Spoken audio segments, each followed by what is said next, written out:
everybody.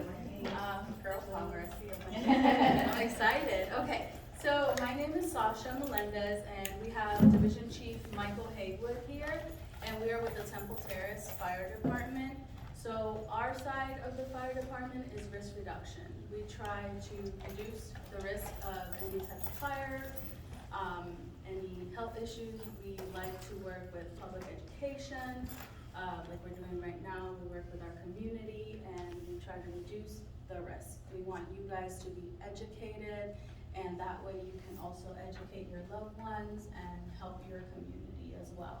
So we can prevent any type of fires, any type of health situations that could arise.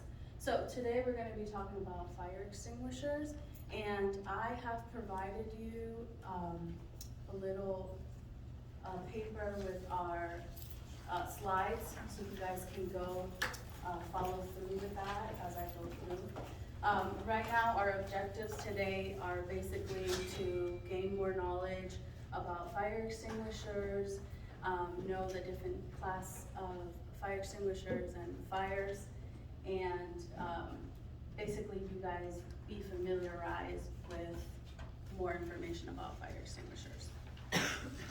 So as we can see here, one of your slides is how do fire extinguishers work. So when there is a fire, it needs three things: the fuel, the heat, and the oxygen. So that combined will create a chemical reaction. It's like a recipe.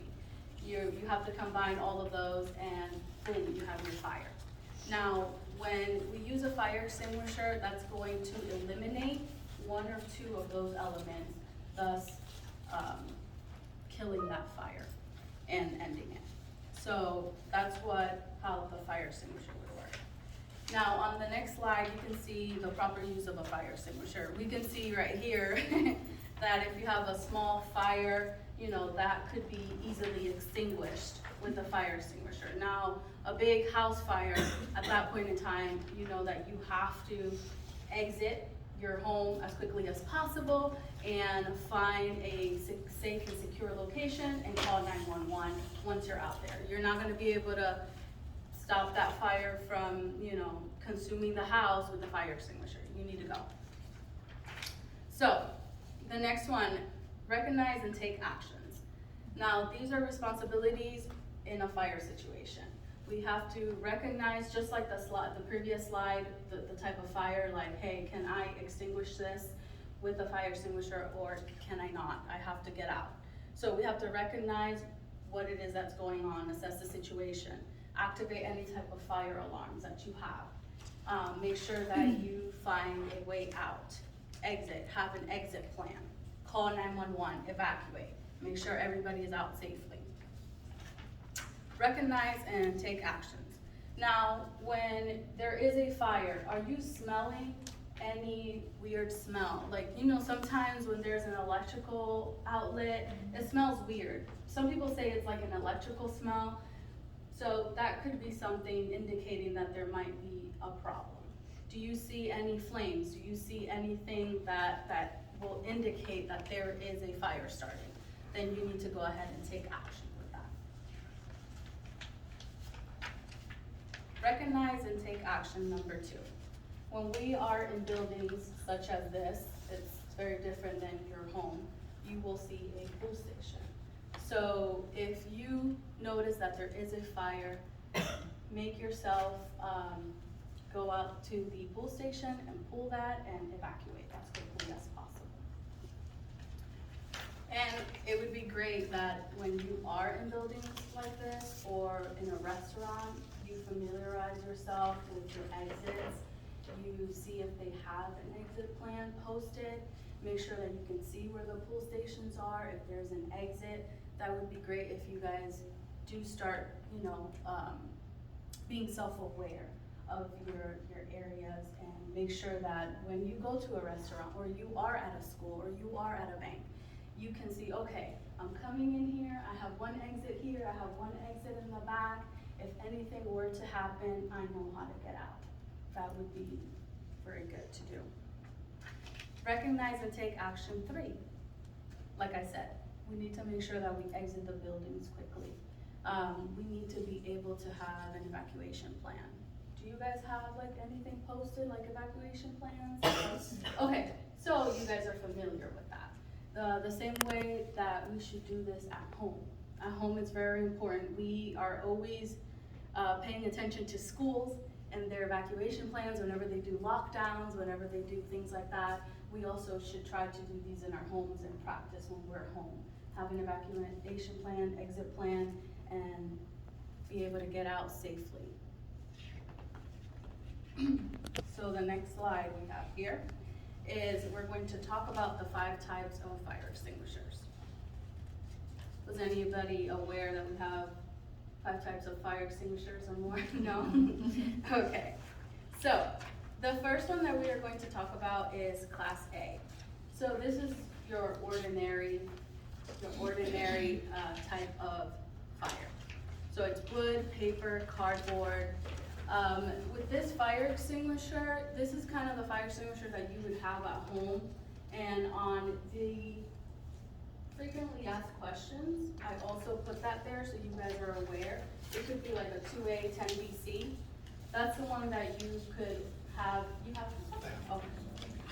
could have at home and near the kitchen in case of any fires were to happen. So this one has a numerical rating equals 1.25 gallons of water.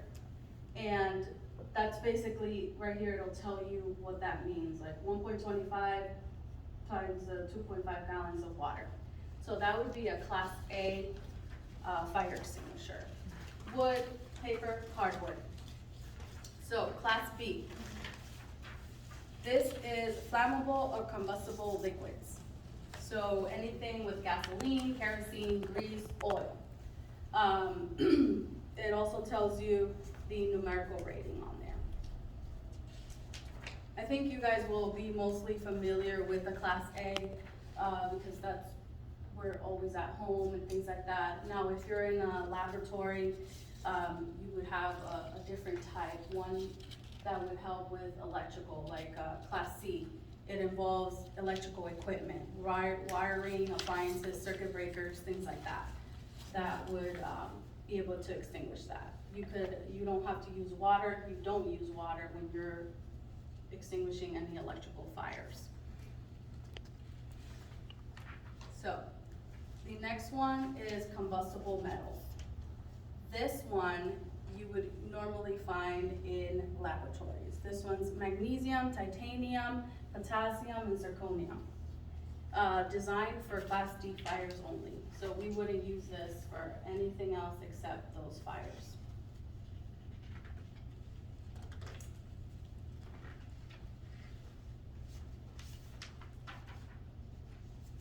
Now, Class K cooking fires. That's combustible cooking. So these mostly you will find in restaurants where they work with a lot of fire in the kitchen. There's always a lot of cooking, grease everywhere, things like that. It's mostly for commercial kitchens. Now, how to use a fire extinguisher. The best way to remember this is using the acronym PASS. So, we are going to pull the pin. So whenever you're in a situation that you need to use it, you're gonna have to go ahead and pull the pin. And then you're gonna use this hose right here, you're gonna aim it. Let me see if I can pull it out. You're gonna go ahead and aim it towards the fire. Now then you're gonna squeeze, and then you're gonna sweep from side to side. You're gonna aim towards the bottom where the fire is coming from, and then you will aim it and go side to side sweeping. So pass, pull, aim, squeeze, and sweep. So that's the best way to think about it. Okay. So we have to always remember that one thing I forgot to mention. To make sure that your fire extinguisher is working, we gotta make sure that this gauge is on green. That means that it's gonna be working properly. If not, then we have to go ahead and make sure that we take care of that and get that serviced. That's why you guys have the tax on this. So, we did pass. And another thing is that we should always make sure that they are serviced every year.